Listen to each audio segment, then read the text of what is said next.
Dawn breaks slowly over the Atlantic coast. The sky above the eastern horizon begins to glow, a pale band of orange stretching over the sleeping skyline of New York City. Commuters stir in their apartments. Early trains rumble beneath the streets. Delivery trucks weave through avenues still quiet from the night. It is a normal morning in one of the most powerful cities on Earth, an economic engine, a cultural crossroads, a place where millions of lives intersect every single day. From above, Manhattan looks almost serene. The Hudson River reflects the rising sun. Glass towers shimmer with the first light of morning. On the sidewalks below, people move with purpose. Office workers clutching coffee cups. Joggers tracing familiar paths through Central Park.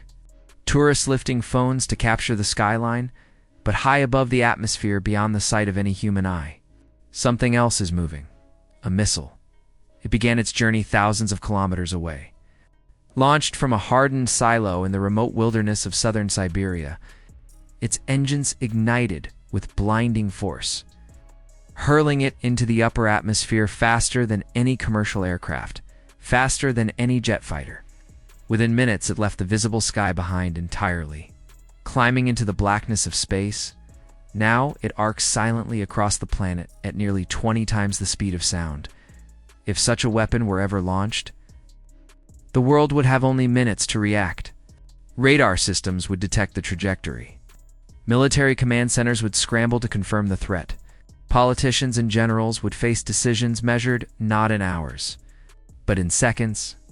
Yet for the millions of people waking up beneath the New York skyline, the morning would still feel ordinary. And that is perhaps the most unsettling truth about nuclear war. Civilization can feel perfectly normal right up until the moment it ends.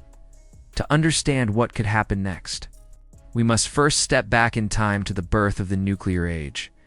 In August 1945, near the end of the Second World War, the United States dropped a single atomic bomb on the Japanese city of Hiroshima. The weapon was called Little Boy. Compared to modern nuclear warheads, it was almost primitive. Its explosive yield measured roughly 15 kilotons of TNT, yet the devastation it unleashed changed history forever. When Little Boy detonated above Hiroshima, a fireball erupted in the sky with temperatures hotter than the surface of the sun. Buildings vanished in a flash of light. Entire neighborhoods were reduced to ash. Tens of thousands of people died instantly. By the end of the year, the death toll would climb far higher as radiation sickness spread through the surviving population. The world had entered a new era, one where a single weapon could destroy a city. Now imagine that same bomb detonating not in 1945 Hiroshima, but in modern-day Manhattan. At the moment of detonation, a blinding sphere of energy would appear above the city, expanding in all directions with terrifying speed. Within a radius of roughly 200 meters, the heat would be so intense that everything's buildings, trees, and people would be instantly vaporized. The dense forest of skyscrapers that defines Manhattan would vanish in the center of the blast. Glass towers would melt. Steel frames would twist and collapse. Streets packed with vehicles and pedestrians would become ground zero for a catastrophe, unfolding in less than a second. Beyond the initial fireball, the shockwave would surge outward like a violent storm made of pressure and debris. Windows would shatter across the city. Walls would crumble. Buildings never designed to withstand such force would simply collapse. Within more than a kilometer of the explosion, survival would be almost impossible, but the destruction would not stop there. Heat radiating from the blast would ignite fires across vast areas of the city.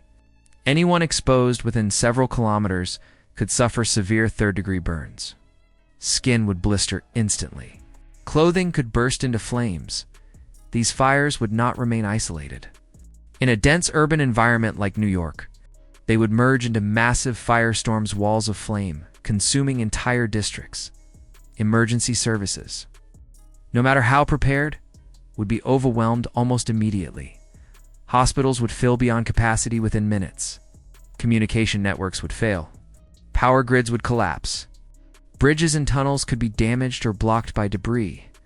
trapping survivors within the burning city, and then comes the invisible threat. Radioactive fallout as the explosion lifts dust, debris, and radioactive material high into the atmosphere. Winds would carry contamination across large regions. Entire neighborhoods could become hazardous. Zones where exposure slowly poisons the body. Survivors would face a long and uncertain struggle not only against injuries and fires, but against radiation itself. Yet as horrific as this scenario sounds, it represents only the smallest scale of nuclear devastation humanity has ever created. Because modern nuclear weapons are far more powerful than the bomb that destroyed Hiroshima during the Cold War. The United States and the Soviet Union engaged in a decades-long arms race. Each nation sought to build larger and more advanced nuclear arsenals than the other. The result was staggering. Today, the United States and Russia still possess thousands of nuclear warheads, each remnants of that era of escalating fear and military competition. But numbers alone do not capture the real danger. Modern missiles are designed not just to deliver a single warhead, but many. One of the most formidable examples is Russia's intercontinental ballistic missile known as the RS-28 Sarmat, often referred to in Western media as Satan II, unlike early nuclear missiles, which carried a single bomb. This weapon can deploy multiple warheads during its descent toward Earth. Each warhead separates in space and targets a different location, overwhelming missile defenses and multiplying the destructive potential of a single launch. A single Sarmat missile can carry up to 15 nuclear warheads, each one capable of destroying a city. If such a missile were launched from Siberia toward the United States, the distance to New York would be more than 9,000 kilometers. Yet traveling at hypersonic speeds, it could cross that distance in roughly 30 minutes, half an hour. That is all the time the world would have to realize that civilization might be on the brink of collapse as the missile approaches its final phase of flight. The warheads separate from the main rocket body. They re-enter Earth's atmosphere like blazing meteors, plunging downward toward their assigned targets in this imagined scenario. One of those warheads is headed directly for New York City. But unlike the Hiroshima bomb, this warhead carries a yield measured not in kilotons, but megatons. 1 megaton equals 1 million tons of TNT, and some warheads can deliver many times that if a single 15 megaton nuclear weapon detonated over New York. The scale of destruction would be almost unimaginable. The fireball alone could stretch several kilometers in radius, instantly vaporizing everything at the heart of the city. Entire boroughs could disappear in seconds. Temperatures inside the blast would exceed those at the surface of the sun. Asphalt streets would melt. Steel skyscrapers would soften and collapse like wax sculptures placed inside a furnace. Beyond the fireball, the shockwave would flatten buildings across huge sections of the metropolitan area. Windows could shatter dozens of kilometers away. Thermal radiation would ignite fires across the entire region. From downtown Manhattan to the suburbs, far beyond the city limits, millions of people could be affected within moments. But nuclear warfare does not stop with a single strike. In reality, such an attack would almost certainly trigger retaliation. The United States maintains its own powerful nuclear arsenal, including submarine-launched ballistic missiles known as Trident II, hidden deep beneath the ocean's surface. These submarines patrol silently across the world's seas, carrying missiles capable of reaching targets thousands of kilometers away. If a nuclear strike were detected against the United States, these submarines could launch their missiles within minutes. One possible target would be Moscow. The distance from the Baltic Sea to the Russian capital is relatively short, just over 700 kilometers. At the extreme speeds of modern ballistic missiles, a Trident II could reach the city in barely 10 minutes. 10 minutes between the decision to launch and the detonation over one of the most historic cities on Earth. When the warheads arrived, the effects would mirror the same nightmare unfolding in New York.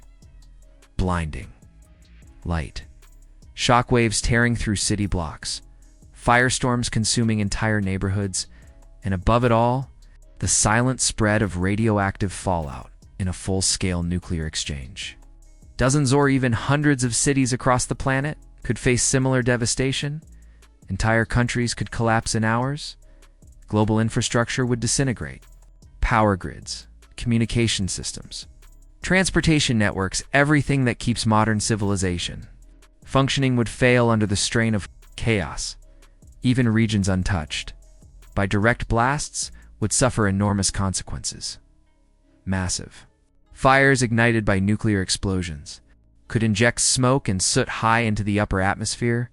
Scientists have long warned that such an event might trigger what is known as a nuclear winter. Sunlight could be blocked by thick clouds of airborne debris. Temperatures across the planet could fall dramatically. Agriculture would collapse. Crops would fail. Food shortages could spread worldwide. What began as a military exchange between nations could evolve into a planetary crisis, affecting every living person on Earth. And yet, the nuclear weapons capable of creating such devastation